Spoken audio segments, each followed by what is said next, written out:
Bonjour à tous, j'espère que vous allez bien.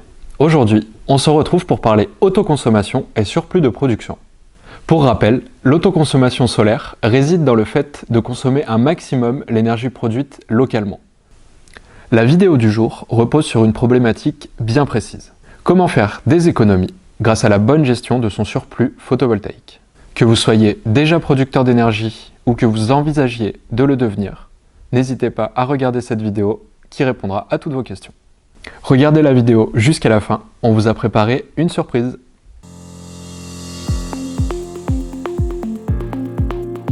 Concrètement, le surplus photovoltaïque, qu'est-ce que c'est? Les panneaux photovoltaïques produisent de l'électricité pour l'ensemble de la maison. Toute l'énergie qui n'est pas consommée localement est injectée sur le réseau électrique. En effet, pour rappel, l'installation photovoltaïque produit de l'électricité grâce à l'énergie du soleil. Cette production d'énergie varie en fonction de la luminosité et par conséquent de la météo. Cela implique forcément que les périodes de production sont focalisées sur une journée. Cependant, les pics de consommation dans une habitation sont centrés en fin de journée aux alentours de 18 h, c'est-à-dire lorsque le soleil est couché et que les panneaux ne produisent plus d'énergie. Ainsi, comme vous pouvez le constater à travers notre exemple, le surplus est inévitable. Concrètement, qu'est-il possible de faire de mon surplus et comment bien le gérer? Avec l'autoconsommation, tout l'enjeu est de consommer au maximum sa propre énergie, que ce soit pour l'autonomie, mais également pour les économies réalisées. Nous allons maintenant nous pencher ensemble sur les différentes solutions que l'on peut mettre en place pour bien gérer son surplus d'énergie photovoltaïque. Première partie, le pilotage de vos équipements. Pour limiter le surplus, il est conseillé d'utiliser ces appareils énergivores lorsque votre production est au maximum. Malheureusement, il n'est pas toujours possible d'être présent chez soi lorsque ces panneaux produisent. Chauffe-eau, pompe à chaleur ou véhicules électriques sont des équipements extrêmement énergivores, mais qui peuvent être pilotés. Concrètement, lorsque de l'énergie est produite en excédent, cette dernière est automatiquement transférée en direction des équipements énergivores. Vous n'avez donc rien à faire, puisque votre surplus est automatiquement redirigé vers vos appareils.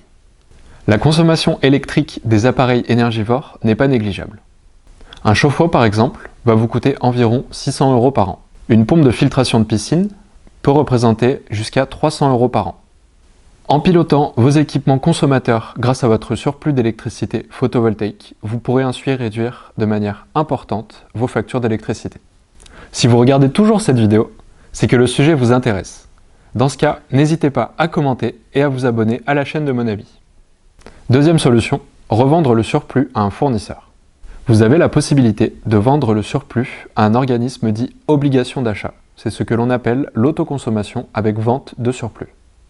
Votre surplus d'électricité solaire sera racheté à un tarif fixe, verrouillé par un contrat sur une durée de 20 ans. Ainsi, vous consommez l'énergie produite par vos panneaux et revendez le surplus à un organisme d'obligation d'achat ou directement à votre ELD, entreprise locale de distribution. Troisième et dernière partie, stocker le surplus d'énergie. Stocker l'énergie pour la réutiliser plus tard est bien sûr le meilleur moyen d'être autonome. Si le stockage avec batterie physique est possible, ce n'est pas toujours abordable. Avez-vous déjà entendu parler du stockage virtuel? Le stockage virtuel ne nécessite pas d'équipement spécifique. Le fonctionnement est comparable à celui d'une autoconsommation avec vente de surplus. La différence est simple. Au lieu de vendre l'énergie auprès d'un organisme d'obligation d'achat, cette dernière est stockée dans une batterie virtuelle. Plus concrètement, le surplus d'énergie photovoltaïque est injecté dans le réseau de distribution et vous pouvez reconsommer votre énergie lorsque vous en avez besoin. Par exemple, lorsque vos panneaux ne produisent pas suffisamment d'énergie pour correspondre à votre besoin, vous auriez acheté de l'électricité directement sur le réseau. Avec le stockage virtuel, vous utilisez votre surplus stocké auparavant en payant uniquement les taxes et les frais d'acheminement. Une vidéo vaut mieux que 1000 mots. Comprenez son fonctionnement en moins de 5 minutes grâce à notre vidéo. Un des principaux avantages du stockage est que vous êtes beaucoup plus indépendant des fournisseurs d'électricité et autonome en énergie. Avec un système de stockage, le taux d'autoconsommation peut atteindre 70%, de quoi réaliser d'importantes économies d'énergie. Attention, bien estimer votre production et votre taux d'autoconsommation vous permettra de choisir des batteries adaptées à vos besoins. Mon Avis propose une offre de stockage virtuel que l'on appelle le compte épargne solaire.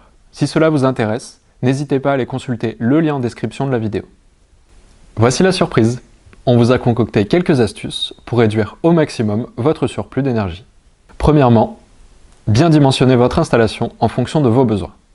Faites appel à une entreprise qui vous apporte des solutions sur mesure en fonction de vos besoins et de votre projet. Cela vous évitera de vous retrouver avec une installation photovoltaïque surdimensionnée et qui produira beaucoup trop de surplus. Changez vos habitudes de consommation et optez pour des éco-gestes vraiment utiles. Par exemple, lancez votre machine à laver en journée et non plus en heure creuse. Suivez et adaptez vos habitudes de consommation par rapport à votre production grâce à une solution de suivi et de monitoring.